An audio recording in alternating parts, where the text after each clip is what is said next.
Hello and welcome to another video about Imperator Rome. So I decided to do this video a day early just to get my thoughts on what happened in the dev clash down before I forgot them basically. And first off, I'll start with the couple of things that I learned. With it being very close to release, there's not as much to learn from these dev clashes as there were in the previous ones. There are a couple of things. So first off, I've got this screenshot for you, basically showing that converting currency is now, converting, your currency into monarch points.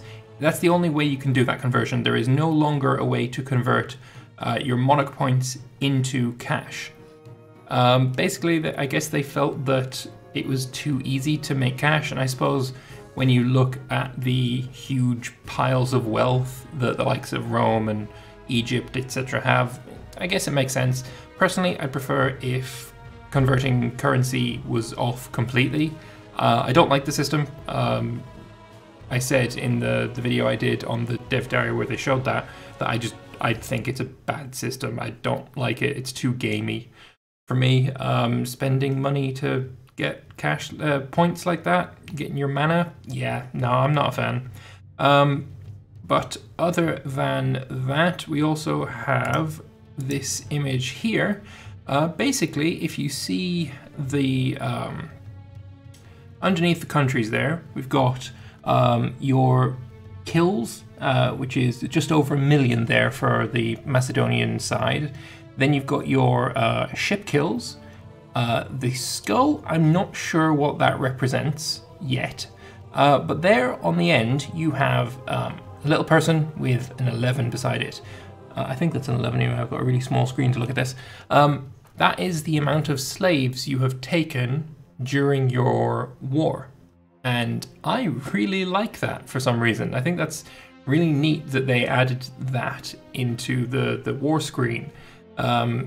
I think they showed at some point the Britannian-Roman War, and because Britannia had occupied so much of Roman Gaul, that was at like 113, if I remember correctly.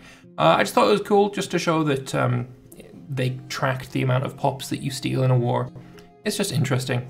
Anyway, with that out of the way, that's pretty much all we learned, I guess, or all I learned from the dev clash. And on to the thoughts about it.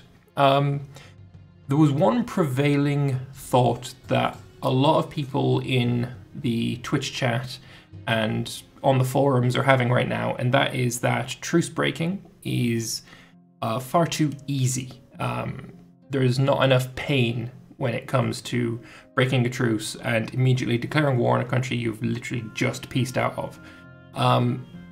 It's too easy, it's too painless, etc, etc.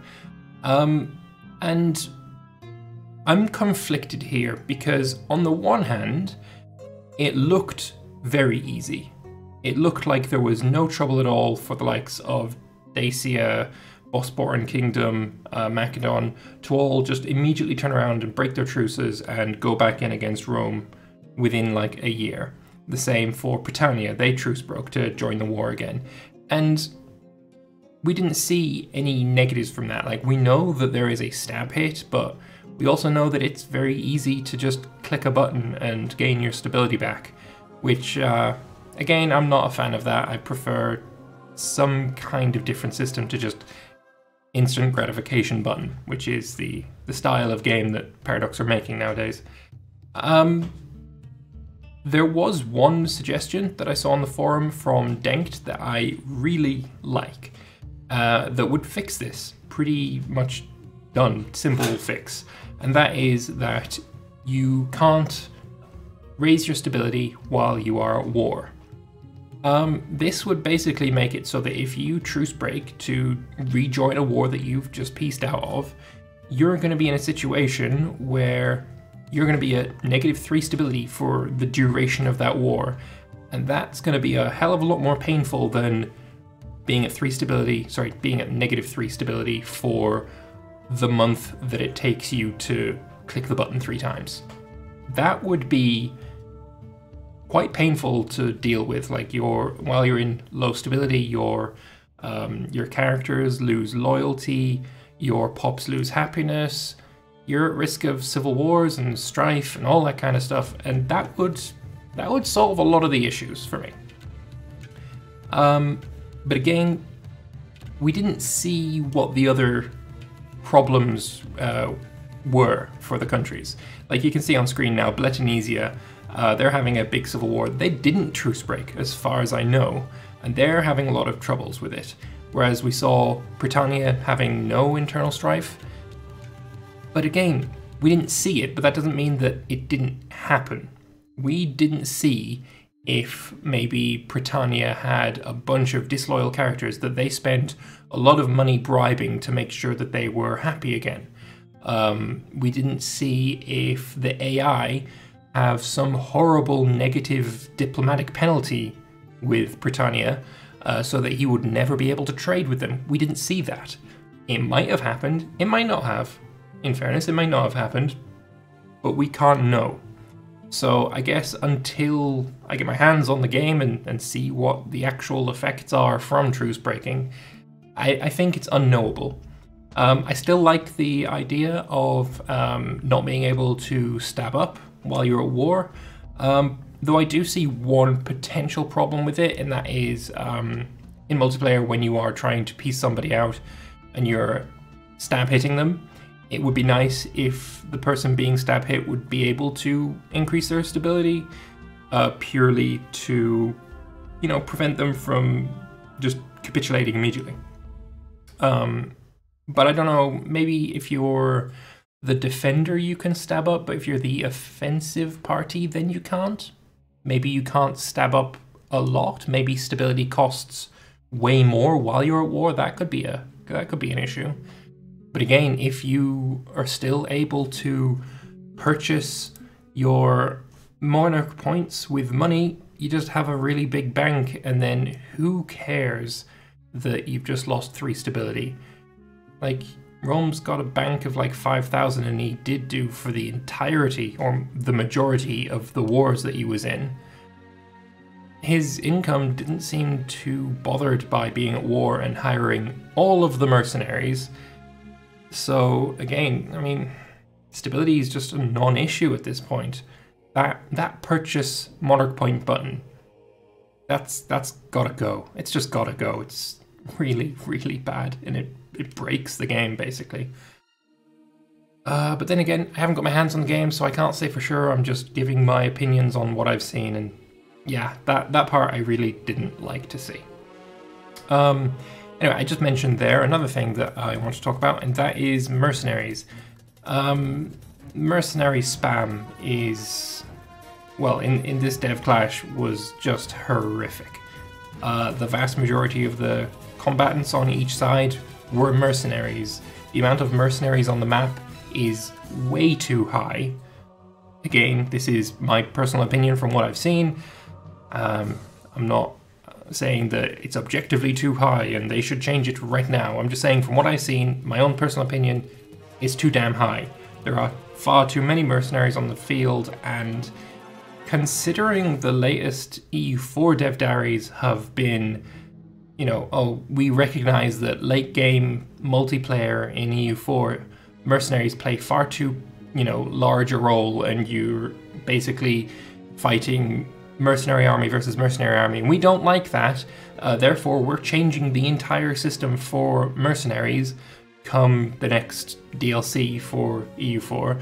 And then they're releasing a game now, Imperator, where, I mean, Rome versus the Aegean Alliance, let's call it, that was practically all mercenaries. And yeah, it just, I don't know, it's a bit of a weird one for me.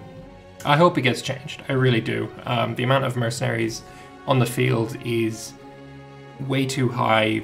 I don't know if maybe changing the price would also help. The fact that mercenary companies are willing to sell their services to a country that has shown utter disdain for the lives of mercenaries, throwing them against, impossible odds and killing literally millions of people, millions of mercenaries losing their lives in these futile wars. But yeah, we want your coin even though we're not gonna live to use it. Let's just sell more mercenaries.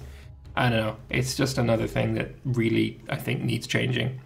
Oh wait, one more thing. This is the last thing I want to talk about. Manpower didn't really seem to be an issue. Rome was gaining, like it says there on screen, they've got almost 9,000 manpower. And yeah, it's tiny compared to what Rome should have, but bear in mind, they've been at war for, I want to say like half a century at least. I know the Dacian War, the Aegean Alliance War, that started in 698, and that was the second war that it was started in 598. So it's been, 25 years since that war started. It ended, and then they immediately truce broke and started it again. All right, and still Rome is on a huge pool of manpower. They're gaining like 10,000 every single month, and it's affecting their country barely anything at all.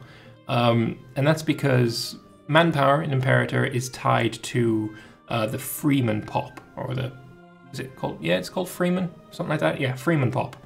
But if you lose 1 million manpower, if you are in a deficit of 200,000 men to reinforce our armies, you don't lose any freemen, despite the fact that manpower comes from freemen.